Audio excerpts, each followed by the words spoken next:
दो भोजा चिन्ह लखी राम के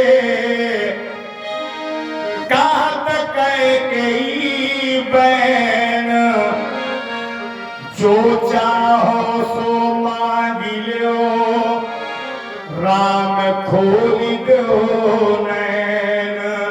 बेटे जो मांगना हो मांग लो, कम से कम नेत्र तो खोल दो।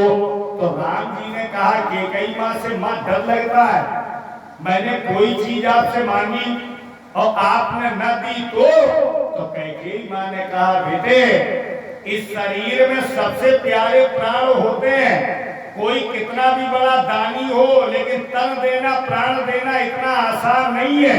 लेकिन मैं तुझसे कह रही हूँ राम, अगर मेरा बेटा राम अपनी माँ कैकेयी से प्राण भी मांगेगा तो तुझे मांगने में तो देर लगेगी, लेकिन तेरी माँ कैकेयी को प्राण देने में देर नहीं लगेगी। राम जी ने कहा माँ पहले वचन दो, मैं कुछ मांगूंगा तो मिलेगा। कैकेयी माँ ने कहा एक छत्राणी माँ तुम्हें वचन दे रही, तू जो मांगेगा सो मिलेगा। तब राम जी बोले ये राज भरत को दीजिए,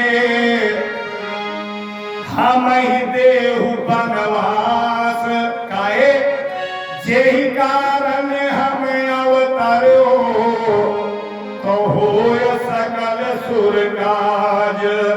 हमें अयोध्या का राजा न बनने दे, ब्रह्म सत्यम जगत मिथ्या। देवताओं को मैंने आकाशवाणी की मैं मृतलोक में मानव रूप में जाके बहुत जल्दी पृथ्वी से राक्षसों का वंश मिटाऊंगा। और मैंने धर्मात्मा दशरथ को अपना पिता बताया और हम छोटे राज्य में फंस गए। अरे हम रघुवंश के बड़े पुत्र हैं तो हमें बड़ा राज्य दो, और भरत छोटा बेटा है तो इसे छोटा राज्य दो, है ना। इसलिए 14 वर्ष में वन को भेजो। बहुत खेल के सुनना, कैकेयी मां ने कहा बेटे क्यों भेजे? राम जी ने कहा इसलिए भेजो मां कि मैंने भले ही रघुवंश में कौशल्या मां की कोख से जन्म लिया हो, मैं राम नहीं बन पाया, राम तो मुझे तू बनाएगी। जब बनकर वस्त्र पहना के 14 वर्ष के लिए अपनी पत्नी और भैया लक्ष्मण के साथ हमें वन को भेजेगी। माँ अगर चाहे अपने बेटे को इंसान बना दे, माँ चाहे अपने बेटे को शैतान बना दे, और माँ अगर चाहे अपने बेटे को भगवान बना दे, है ना। परहित सरिस धर्म नहीं भाई, जय हो राजा राम। परहित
परोपकार का भाव देके संत महात्माओं के कल्याण के लिए वन में भेजोगी तब हम राम बन पाएंगे।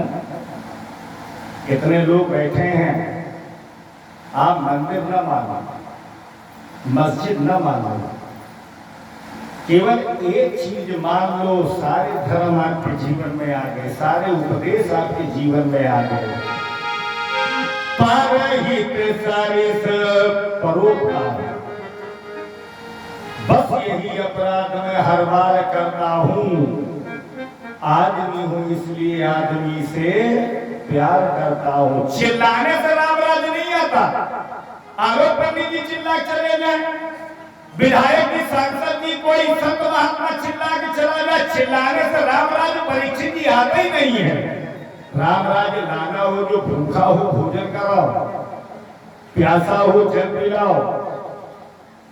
दुनिया में बहुत धर्म है, गंगा स्नान करना धर्म है, मंदिर बनवाना धर्म है, गांव में कुआ बावड़ी गौशाला पौशाला खुदवाना धर्म है, बाग बगीचा लगाना धर्म है। लेकिन सबसे बड़ा धर्म आपको बताएं, पलट में देखना, बहुत से ऐसे गांव में ऐसे परिवार मिलेंगे जो झोपड़ी में रहते होंगे। उन झोपड़ी के भीतर जब हम आप झांक के देखेंगे तो हमारे आपकी उम्र की बहन बेटी विवाह के लिए बैठी होगी। किस जाति की है ये अच्छे लोग नहीं सोचते, कन्या कन्या है, बेटी बेटी है। गरीब पिता रात के 12 बजे एक कोने में बैठ कर रोता है, प्रभु धन दिया होता तो बेटी दी होती, इतना धन है नहीं। इस बिटिया के हाथ नीले कहां से करें। मैं आपसे पूछ रहा हूँ, आदमी 100 रुपए मसाला खा के थूक देता है, आदमी हजारों रुपए बर्बाद कर देता है मोबाइल में, है ना, अन्य खर्चों में। लेकिन अगर इतने लोग बैठे हो, मैं आपसे पूछ रहा हूँ, आपके थोड़े थोड़े सहयोग से किसी झोपड़ी में रहने वाली गरीब बाप की बेटी के हाथ पीले हो जाए और वो आप लोगों के सहयोग से मायके से ससुराल पहुंच जाए, इससे बड़ा धर्म न आपको भागवत में मिलेगा, न रामायण में मिलेगा, न किसी पुराण में मिलेगा। कैकेयी माँ ने कहा, बेटे मैं एक बात पूछ रही हूँ आपसे, बड़ी गंभीरता से सुना प्रसंग। अगर मैं तुम्हें 14 साल के लिए वन में भेज भी दूं तो मेरे आगे कोई समस्या तो नहीं आएगी। राम जी ने कहा, माँ तुम्हें पत्थर का कलेजा करना पड़ेगा। क्यों? मेरे वनवास जाने के बाद अयोध्या में 2 घटनाएं बड़ी विचित्र घटेंगी। हमारे पिताजी मरी है, पिता दशरथ का मरण होगा, भारत भोग तजी जोगी बनी है। जिस बेटे भरत को अयोध्या का राज्य दोगी, वो भरत संत है, साधु है, तात भरत तुम सब विधि साधु। रामायण में 3 ही तो साधु हुए, एक भरत जी और दूसरे प्रभु श्री राम। सब कोई कहा कि राम स्तुति साधु, और तीसरे साधु कौन हुए? रावण के छोटे भैया विभीषण। साधु अवज्ञा करी फल ऐसा।